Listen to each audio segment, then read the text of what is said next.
ATF here on the rail, automatic transmission fluid. I've said this many times on the channel because people always ask, it seems like, when I put this on here.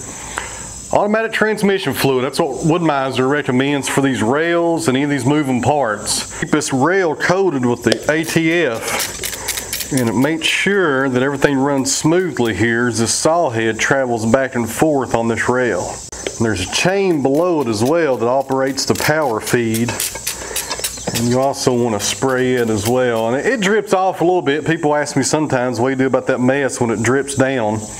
Well, the sawdust is an excellent liquid absorber.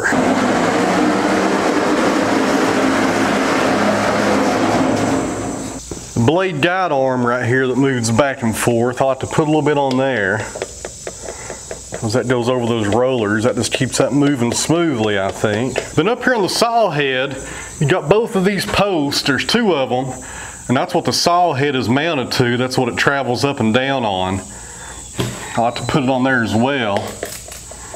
If you don't put it on there, you move this saw head up and down a few times, you can hear those rollers just start grinding on the metal. And it is loud. You got to keep these things really nice and lubed up. And there's some little wipers in here as well that kind of keep it clean as it rides up and down. Might be kind of hard to tell, but right there is a chain, and that's wrapped around an electric motor and a gearbox, and that sends the saw head up and down. It also gets the same kind of treatment. Doesn't take very much on it. A little bit of overspray on the engine cover, which doesn't hurt anything either. So we got a lot going on today. I'm going to try to finish up this walnut first. The last sawmill video I done, probably around the end of July. I'm not sawed since then, actually. Had a lot going on around here. But this is the last log that we started. And these are about 27 inches wide here at the widest point. We should get 4 slabs out of this today, I'm thinking, if I remember right. And we should get some nice 9/4 slabs out of it. Down here toward the bottom, there's actually 2 crotches, which should show up really well on the next cut.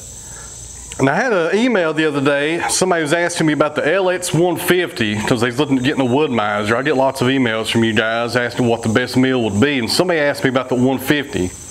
I can't remember the guy's name. I want to check out a channel that I watch a lot. It's called Outdoors with the Morgans. Mike Morgan runs that channel up in Pennsylvania, and he just bought an LX150. And I think he sawed a couple of logs on it. And I'll leave a link down below to his channel in that video. So check that out if you're interested in that model. I seen one of those in Atlanta a few weeks ago, or months ago rather, when we went down there for the little open house, and it looked like a really nice stout mill. And I think it will cut wider than mine will. Mine is rated for, I think, 34 inches on the mat's width, and I think that LX150 will cut 36 if I remember right.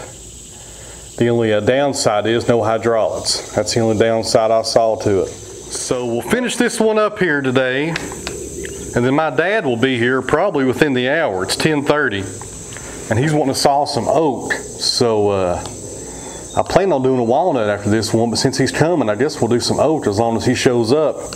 So we'll go down to the log yard and find some white oak and bring it up here. So we'll stick with us, guys. Oh my goodness, looks like that's going to be curly right in there. I didn't notice that the other day.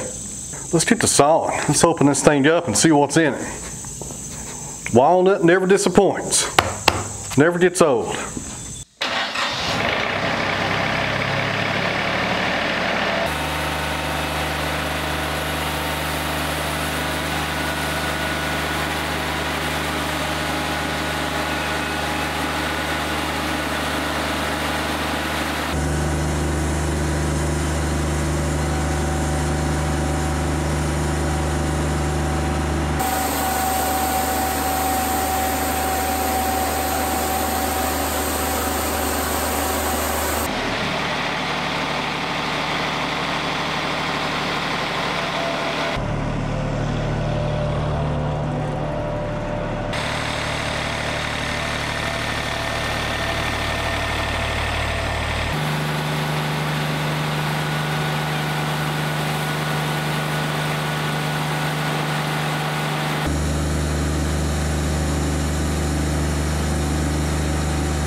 Guys, very important, you want to center up that pith. And right there is what I'm talking about. You got the pith of the tree right there in the middle of that slab. Now, a lot of people ask me, why do you get rid of that for? Well, that's unstable wood right there. It's going to crack and get worse. So after this thing air dries, you would come in here and cut this out and have some nice quarter sawn walnut on both sides. So you lose a little bit of wood right there, but you gain the most stable wood that there is, which is quarter sawn.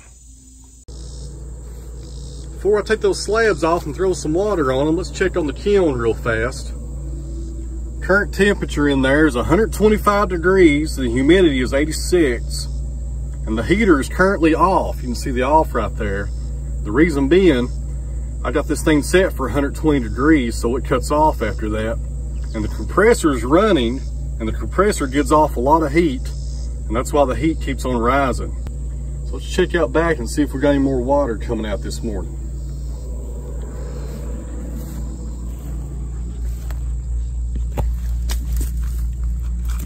Yeah, pretty good. I had 5 gallons yesterday, and I dumped it last night. Pour a hose, see if any more comes out. Yeah, it's still coming out. That's what you like to see right there, water coming out of your kiln.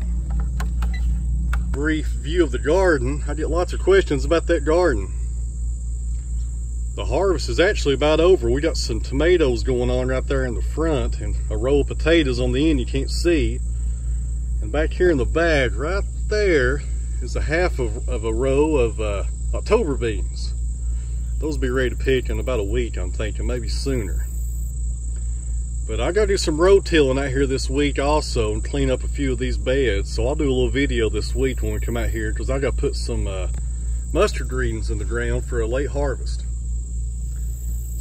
So I didn't forget about you guys on the garden video. We'll do one this week. I'm not sure what day, but we'll try to get out here this week and do some stuff. All right, guys, here's the first slab of the day, and this is the underside. The top of it had already turned that walnut color. That's why you're looking on the green face here. And judging by what I'm seeing, we should have some really nice curly figure, crotch figure right here and on the other side. Let's see what's under it.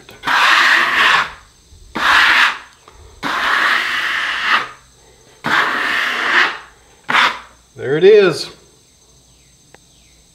Wow, that's nice. That is something special right there. You got the crotch right here coming down, and on this other side, a little bit of a crack right here in the middle.